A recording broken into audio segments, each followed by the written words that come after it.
ഇന്നത്തെ പുതിയ വീഡിയോയിലേക്ക് എൻ്റെ എല്ലാ കൂട്ടുകാർക്കും സ്വാഗതം. ഇന്ന് ഞാനിവിടെ വന്നിട്ടുള്ളത് ചെമ്മീൻ ഫില്ലിങ്ങോട് കൂടിയിട്ടുള്ള ഒരു ഇടിയപ്പമായിട്ടാണ്. ഈ ഒരു മസാല ഇടിയപ്പത്തിൻ്റെ റെസിപ്പി എല്ലാവരും ഒന്ന് കണ്ടു നോക്കുക, എന്നിട്ടൊന്ന് ട്രൈ ചെയ്ത് നോക്കുക. നമുക്ക് ഏത് നേരത്തും കഴിക്കാൻ പറ്റുന്ന ഒരു അടിപൊളി ഐറ്റമാണിത്. നൈറ്റിലേക്കോ അതുപോലെ തന്നെ ഈവനിങ്ങിൽ ചായൻ്റെ കൂടെയോ ബ്രേക്ക്ഫാസ്റ്റ് ആയിട്ടോ എങ്ങനെ വേണമെങ്കിലും ഇത് കഴിക്കാം. കറിൻ്റെ ആവശ്യമൊന്നുമില്ല. അപ്പോൾ ഈ ഒരു വീഡിയോ എല്ലാവരും മുഴുവനായിട്ട് കാണുക. വീഡിയോ ഇഷ്ടമായിട്ടുണ്ടെങ്കിൽ എൻ്റെ ചാനലൊന്ന് സബ്സ്ക്രൈബ് ചെയ്യുക. അപ്പോൾ ഇതിനു വേണ്ടി ഞാനിതാ ഈ ഒരു വലിപ്പത്തിലുള്ള ചെമ്മീനാണ് എടുത്തിട്ടുള്ളത്. വലിയ ചെമ്മീനാണ് നിങ്ങൾക്ക് കിട്ടുന്നതെങ്കിൽ അത് ഫ്രൈ ആക്കിയതിന് ശേഷം പീസാക്കി ഇടുക. നമുക്ക് മസാല ഫില്ലിങ് ഇടിയപ്പത്തിൽ ചെയ്യേണ്ടതല്ലേ. അപ്പോൾ ചെറിയ ചെമ്മീൻ കിട്ടുന്നത് എടുക്കാനായിട്ട് നോക്കുക. ഈ ഒരു വലുപ്പത്തിലുള്ളത് തന്നെ വേണമെന്നില്ല, ഇതിൽ ചെറുതാവാം, ഇതിൽ കുറച്ച് വലുപ്പത്തിലുള്ളത് ആവാം. ഇനി നമുക്കിത് ഇതിലേക്ക് ആവശ്യത്തിനുള്ള ഉപ്പും മുളക് പൊടിയും 1/4 ടീസ്പൂൺ മഞ്ഞൾപ്പൊടിയും ഞാൻ ചേർക്കുന്നുണ്ട്. എന്നിട്ട് ഇതൊന്ന് മിക്സാക്കി കൊടുത്ത് ഫ്രൈ ചെയ്യാണ് വേണ്ടത്.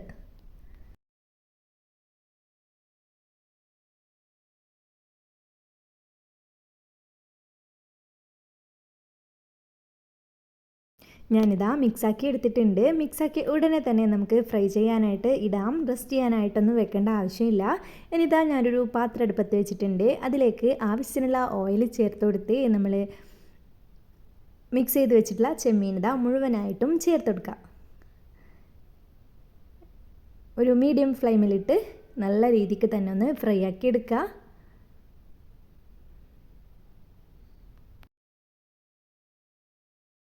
ഇതൊന്ന് ഫ്രൈ ആകുന്ന ടൈമിൽ നമുക്കിതിന് വേണ്ട മാവൊന്ന് കുഴച്ചെടുക്കാം. ഞാൻ സാധാരണയായിട്ട് ഇടിയപ്പം ചുടൽ ഇടിയപ്പത്തിനായിട്ട് വേറെ തന്നെ പൊടിയൊന്നും പൊടിപ്പിക്കാറില്ല. നമ്മൾ നോർമലായിട്ട് പത്തലുണ്ടാക്കുന്ന പൊടിയില്ലേ, ആ ഒരു പൊടി വെച്ചിട്ട് തന്നെയാണ് ചെയ്തെടുക്കുന്നത്.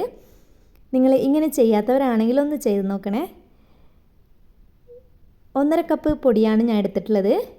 1/2 കപ്പ് പൊടിക്ക് 3/4 കപ്പ് പച്ചരി ഒരു 2-3 മണിക്കൂർ ഒന്ന് കുതിർത്ത് നല്ല പേസ്റ്റ് ആക്കിയിട്ട് അരച്ചെടുക്കുക. ഈ എടുത്ത ബൗളിലേക്ക് പൊടിയുടെ കൂടെ തന്നെ ഈ അരച്ച പച്ചരിയും ഒന്ന് ഒഴിച്ച് ആവശ്യത്തിന് വെള്ളം കൂടി ചേർത്ത് ഉപ്പും ചേർത്ത് ഒന്ന് നല്ല കട്ടയൊന്നുമില്ലാതെ കുഴച്ചെടുക്കുകയാണ് വേണ്ടത്. ഇങ്ങനെ മാവ് കുഴക്കുമ്പോൾ നമുക്ക് പെട്ടെന്ന് തന്നെ ആവിയിൽ ഇടിയപ്പം വേവിച്ചെടുക്കാനായിട്ട് പറ്റും. ഇങ്ങനെ ഇതുവരെ ഉണ്ടാക്കാത്തവരാണെങ്കിൽ ഒന്ന് ട്രൈ ചെയ്യണേ. അങ്ങനെ ഇതാ മാവ് ഞാൻ കുഴച്ചെടുത്തിട്ടുണ്ട്. ഇതവിടെ നമുക്ക് ഒന്ന് മാറ്റി വെക്കാം. ഫ്രൈ ആയിട്ടുണ്ട് നമ്മുടെ ചെമ്മീൻ ഇതാ ഇനി ഒരു വേറെ പ്ലേറ്റിലേക്ക് മാറ്റിയതിന് ശേഷം ഈ ഒരു പാത്രത്തിൽ തന്നെ നമുക്ക് മസാല ഉണ്ടാക്കാം.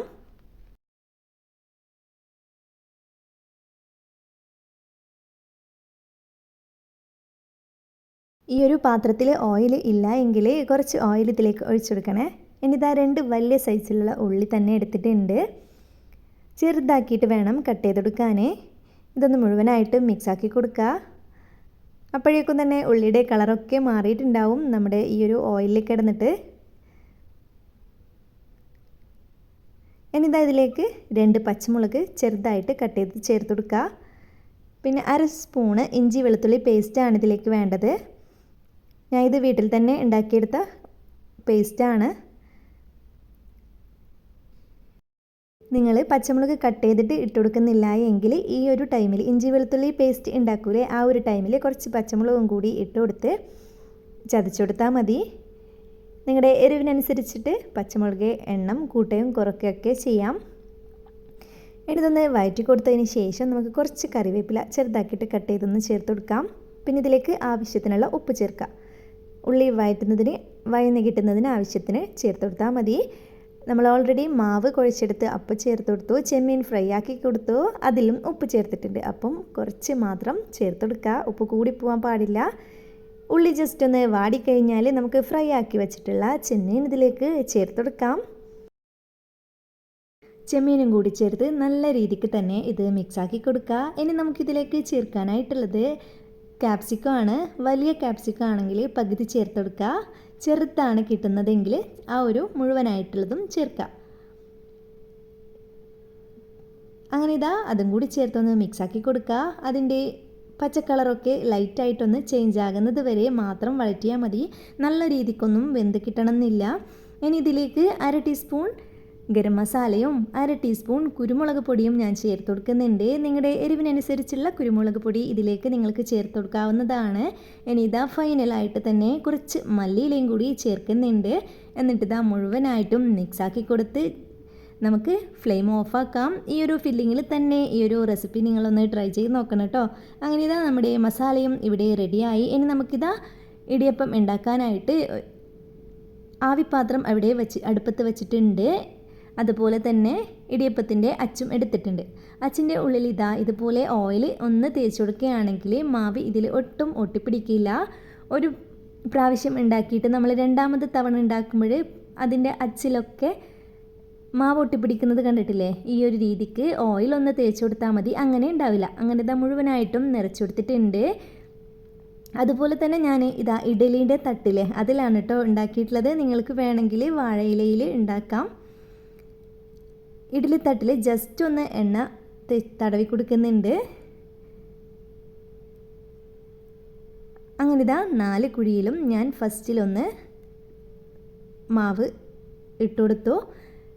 ഇത്ര തിക്നെസ്സിൽ ചെയ്യുന്നില്ലെങ്കിൽ കുറച്ച് ചെയ്ത് കൊടുത്താൽ മതി കേട്ടോ. ഇനി ഇതാ കുറച്ച് മസാലയും കൂടി അതിൻ്റെ മേലെ ഇട്ടു.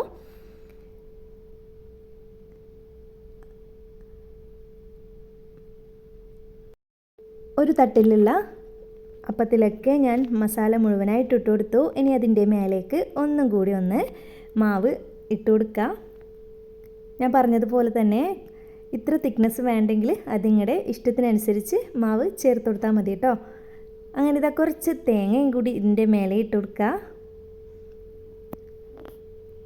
ഇതും കൂടി ആയാൽ നമുക്ക് ആവിത്തട്ടിൽ വെച്ച് കൊടുക്കാം. 2 തട്ടും കൂടി ഞാൻ ഒന്നിച്ച് ചെയ്തെടുക്കുന്നുണ്ട്. അങ്ങനെ ഇതാ രണ്ടും ചെയ്തെടുത്തു. പെട്ടെന്ന് തന്നെ ഞാൻ പറഞ്ഞില്ലേ, ഈ ഒരു പച്ചരി അരച്ച് ചേർത്തത് കൊണ്ട് തന്നെ വെറും 3 മിനിറ്റ് മാത്രം മതി നമുക്കിത് വേവിച്ചെടുക്കാനായിട്ട്. അങ്ങനെ ഇതാ നമ്മുടെ ഇടിയപ്പം ഇവിടെ റെഡി ആയിട്ടുണ്ട്. ഒരു വാഴയിലയിലാണ് ഞാനിതെടുത്ത് വെച്ചെടുക്കുന്നത്.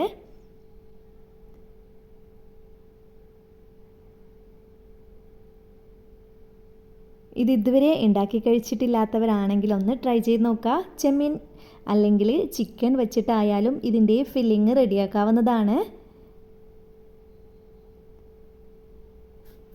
കുട്ടികൾക്കൊക്കെ ലഞ്ച് ബോക്സിലേക്ക് കൊടുത്തുവിടാനായിട്ടുള്ള ഒരു അടിപൊളി ഐറ്റം തന്നെയാണിത്. ഈ ഒരു വീഡിയോ എല്ലാവർക്കും ഇഷ്ടമായി എന്ന് വിചാരിക്കുന്നു. ഇനി വേറൊരു വീഡിയോയുമായി കാണുന്നത് വരെ എല്ലാവരോടും bye. Thanks for watching my video.